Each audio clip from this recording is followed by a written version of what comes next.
প্রিয় বন্ধুরা, আজকের গল্প অনুশোচনা। ছোট ফুপু কাঁদছেন। আম্মা তাকে আজ কঠোর একটা কথা বলেছেন। ফুপু আমায় টেনে কাছে নিতে চেয়েছেন বলেই আম্মা বলেছেন, বকুলের কাছে তুমি গেছো না চম্পা, আমি চাই না আমার মেয়ের ভবিষ্যৎ নষ্ট হোক। ছোট ফুপু অবাক হয়ে আম্মার দিকে তাকালেন। আম্মা তখন বললেন, এইভাবে তাকিয়ে আছো কেন? আমি স্পষ্ট কথা বলার মানুষ, তাই স্পষ্ট করে বলছি, আমার মেয়েকে তুমি এইভাবে কাছে টেনো না। তুমি বাজা মেয়ে, বন্দা। তোমার স্পর্শ পেলে আমার মেয়ের ক্ষতি হবে।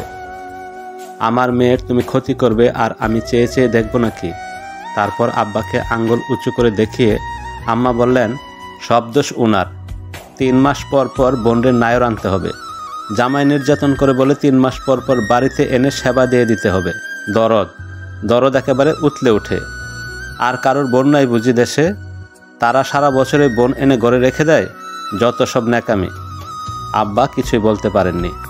বলতে না পারার কারণ হলো 6 মাস যাবৎ তিনি বেকার। মিথ্যা চুরির অপবাদে চাকরিটা চলে গেছে। এরপর আম্মায় সংসারের হাল ধরেছেন। বাড়িতে মেশিন কিনে এনে তিনি গ্রামের মেয়েদের কাপড় সেলাই করছেন। এতে কোনোভাবে সংসারের খরচা চলে যাচ্ছে। আব্বা চাকরি জোগাবার চেষ্টা করছেন, কিন্তু কিছুতেই আর তার চাকরি মিলছে না। আব্বা চুপচাপ ঘর থেকে বেরিয়ে গেলেন। একটা নিঃশ্বাস পর্যন্ত ফেললেন না। আব্বা ঘর থেকে বেরিয়ে যাওয়ার পর থেকেই ফুপু কাঁদছেন। হয়তোবা তিনি আব্বার উপর খুব অভিমান করেছেন। আম্মা এত কঠোর কথা বলার পরেও কেন তিনি তার বোনের পক্ষে দুটো কথা বলেননি? কেন আম্মাকে বকেননি? এইটা ভেবে তার অভিমান করাটাই স্বাভাবিক। আমারও খুব কষ্ট হচ্ছে, চোখের ভেতর জল কিলবিল করছে। ইচ্ছে করছে ফুপুর কাছে গিয়ে ফুপুর গলা জড়িয়ে ধরে চিৎকার করে কাঁদি, কিন্তু মার জন্য পারছি না। আমার এত সাহস নেই যে মাকে ডিঙ্গিয়ে গিয়ে ফুপুর গলা ধরব। ফুপুর কান্না দেখেও আম্মার মন গলল না। আম্মা ফুপুকে আরেকটা কঠোর কথা বললেন, যদি মানুষ হয়ে থাকো তবে এই বাড়ির চৌখাট আর কোনোদিন মারিও না। এই কথা শোনার পর ফুপু একেবারে চুপ হয়ে গেলেন আর কাপড় চোপড়ের ব্যাগ গুছিয়ে সঙ্গে সঙ্গে আমাদের বাড়ি ছেড়ে বিদায় হলেন। এরপর আর কোনোদিন ফুপু আমাদের বাড়িতে বেড়াতে আসেননি। বাবা কতবার আনতে গিয়েছেন, তবু আসেননি। ফুপুকে খুব অত্যাচার করত ফুপা। ফুপুর কিছুই করার ছিল না, কারণ তিনি জানেন বাইরের বাড়িতেও তার আর আশ্রয় নেই। তার সব কিছুই মুখ বুজে সহ্য করতে হবে। ফুপু সব সয়ে যেতেন। তার শাশুড়ি আছে, শাশুড়ির কাছেও তার আশ্রয় ছিল না। শাশুড়ি ফুপুকে বাড়ি থেকে বের করার জন্য সব রকম চেষ্টাই করত। ফুফার কানে ফুপুর বিষয়ে মিথ্যা কথা লাগিয়ে ফুফাকে দিয়ে ফুপুকে মার খাওয়াতো। ফুপু কাঁদতেন, বিছানার বালিশ ভেজাতেন কেঁদে কেঁদে, আর গভীর রাতে উঠে আল্লাহর কাছে নালিশ করতেন। প্রার্থনা করে বলতেন, মাবুদ গো, তুমি তো ইব্রাহিম নবীকে তার বৃদ্ধ বয়সেও সন্তান দান করেছিলে। তুমি তো সবই পারো। আমার মতো অবাগীকেও তো তোমার দয়া রাখতে পারো। দান করতে পারো আমায় একটা সন্তান। ফুপুর এই দোয়া কবুল হলো। তার বিয়ের 8 বছর পর তার গর্ভে জন্ম নিল ফুটফুটে এক ছেলে সন্তান।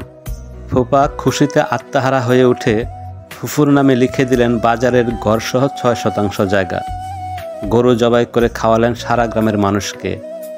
এরপর থেকে ফুপুই হয়ে গেলেন বাড়ির হর্তাকর্তা। ফুপা যেন ফুফুকে ছাড়া দম ফেলতেও ভরসা পান না। সবই আল্লাহর খেলা। এই সময় ফুফুর শাশুড়ি অসুস্থ হয়ে বিছানায় পড়ে গেল। বিছানা থেকে আর কোনোদিন উঠবে বলে মনে হয় না। ফুপু কিন্তু তখনও তার শাশুড়িকে অবহেলা করেননি। নিজের মাকে যেভাবে সেবা শুশ্রূষা করে মানুষ, ঠিক সেভাবেই তিনি শাশুড়ির সেবা শুশ্রূষা করতেন। তার এই সুখ দেখে মানুষের ঈর্ষা হতো পর্যন্ত। এরপরের গল্পটা বলি। আব্বা মারা গেলেন হুট করে। কী রোগ হয়েছিল তার জানতাম না আমরা। ঘুমের ভেতর সুস্থ স্বাভাবিক একটা মানুষ মরে গেল। আব্বা মারা যাওয়ার পর আম্মা পড়লেন ঘোর বিপদে। গ্রামে তখন আরও 2-3টা সেলাই মেশিন এসে গেছে। আম্মার কাছ থেকে আর এখন কেউ কাপড় সেলাই করে নিতে আসে না।